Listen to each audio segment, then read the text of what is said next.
teman-teman wartawan dan media. Hari ini telah diadakan pilkada atau pemilihan kepala daerah di Kabupaten Simalungun.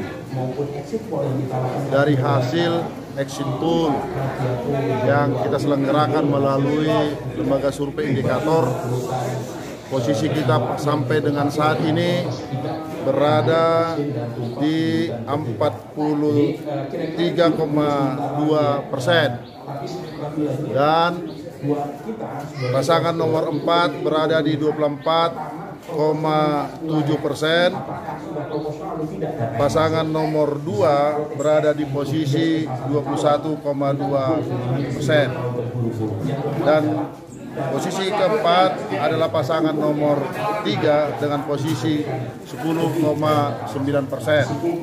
Kita harapkan ini bisa berjalan terus stabil sampai nanti keluar quick count, sampai nanti keluar dia hasil real countnya. Sama-sama kita berdoa di Kabupaten Simalungun akan ada pemimpin yang baru, bupati dan wakil bupati yang baru. Dengan demikian, kalau kita lihat dari hasil ini sudah mulai mengarah kepada diketahui siapa yang menjadi pemenang, siapa yang menjadi pemimpin di Kabupaten Simalungun untuk periode yang berikut ini.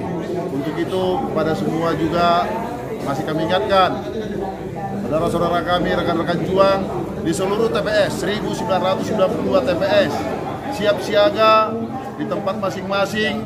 Jangan ada yang meninggalkan tempat, jangan ada yang meninggalkan lokasi di mana dia bertugas, baik itu saksi dalam, baik itu relawan semua, sampai perhitungan selesai di TPS masing-masing dan kita memperoleh hasil C1 yang ada di TPS kita masing-masing dan disampaikan kepada kita.